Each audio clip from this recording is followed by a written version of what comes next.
We're going to start by looking at a rather simple book, but very effective in learning, called Human Anatomy Made Amazingly Easy with Christopher Hart. So, since you asked about hands, I thought we'd start there. So, do you recognize who this hand must belong to? The person who actually wrote the book. It's a masculine hand. So, if we compare my own hand, I got to switch my hands here, and we look, well, the fingers are about the same, but the width of the hand is different. And my thumbs, you can see, don't bend back, although many people's thumbs do. You have the best model in the world for hands, your mom's hands. And yours are also quite beautiful. But I remember your mom's hands, and I used to make videotapes of her hands because they were so beautiful. So I'm going to start with pencil, since you love pencil.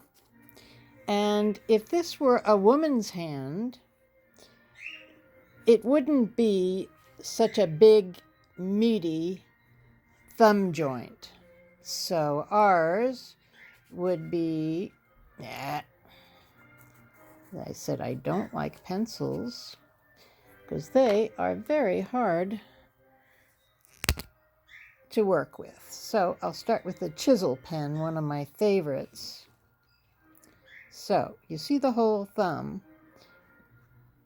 Probably a woman's hand would be like this. This is not working the way I thought.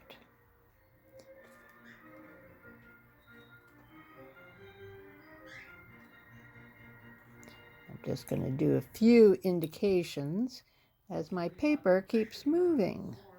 Now between the fingers is a little stretch of skin. And I often do it a double line because it gives more depth and definition. And usually this finger is not so far out. It's almost like it's disjointed.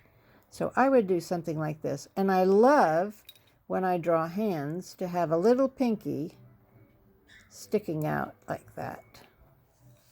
So this is a woman's hand. It would go kind of like this. Now the simple thing about hands is there's a crease at the wrist. And then if you do just a couple quick lines, the lifelines, whatever you want to call them, that is a good indication of the finger. Now the important thing with this fingers is that if you look at the skeleton, the widest part is here. These are all knuckles. And then the bones are sort of like, I don't know what you would call that shape. It's sort of, it doesn't have a name, but it looks like a bone. It has a little joint at each end that gets smaller as you reach the tip, as you can see. And these joints are what gives us our little definition lines when we get to the fingers. So we would go like this, and a woman's finger would be sort of like that. And we just do a line following the contours. If you notice, this artist has kind of flattened the hand here. We could add more definition just by going like that. Paper keeps moving. And you might just want to do one line for the finger.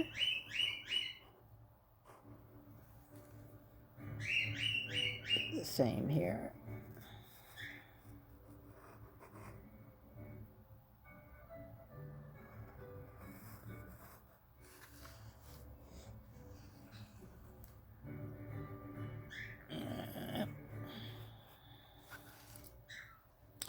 And that would be a more feminine hand from the inside. Get another piece of paper here. Now this side follows the other side in contours. Again, you notice the webbing between the fingers, and he's emphasizing the rounded shape. Although, if you note, his lines are they're not quite round. Certainly, if you look at my wrinkled fingers, you could see that the lines are much more pronounced. That's a 77-year-old hand. But you notice the indication of the knuckles here, and then this thumb, this curvy thumb. He likes a curve for a thumb. And again, this same webbing, only this time he has added that depth. He had it here, but not very much. And if you notice, his lines for the fingernails are embedded in the fingers. They don't sit on top of it, and they're not the whole top part of the hand. And his later illustration is a good job. You can see that drawing a straight finger has absolutely no character whatsoever. So we turn our page. So in your drawings of anime, a punch is a fairly typical kind of image you might see. So I'm not going to draw on top because it's too hard. So basically we have this square shape, and the thumb goes across like that. I do a very exaggerated fingernail. And then we just have a rounded, because these fingers are tucked inside in a fist. I drew the hand a little bit too big. That's all right. We just do it like that. And there you have a fist.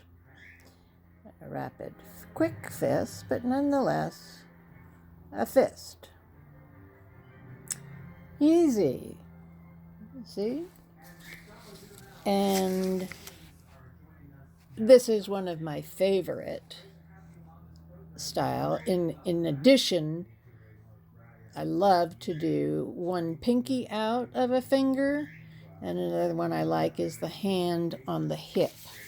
So that, let's say this was a hip, and the hand would come in like this. And I must admit, I am famous for putting the wrong hand on the wrong side. So a little dent, and there you have a thumb, and then you could have this finger going out.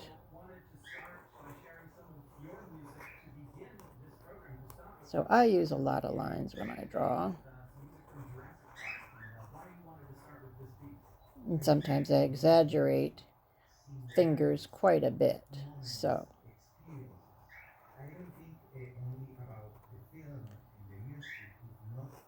it's basically a bumpy ridge with one finger going out, and this shape with a thumb.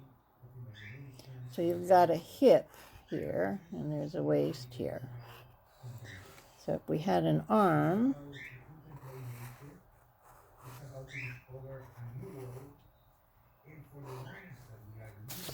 move it off there. So you can see a hand on the hip. Let's see. This is a rather hard hand to draw. If you notice, it's got a huge meaty thumb and then this fat other hand. So if this hand was out, it would be way over here. So it's out of proportion completely. But this gives you an outline of what it is that he drew here. And if you notice, those fingernails are embedded in the finger. And the fingernails are rather big, so kind of unrealistic. And usually there's a crescent here. You see in my thumb, that crescent line, that's a good expressive. And he's got it happening here. You see this expressive line here? So it gives the hand expression of being lifelike. Let's see. Here is my favorite thing to draw, feet. And that'll be the next lesson. Goodbye.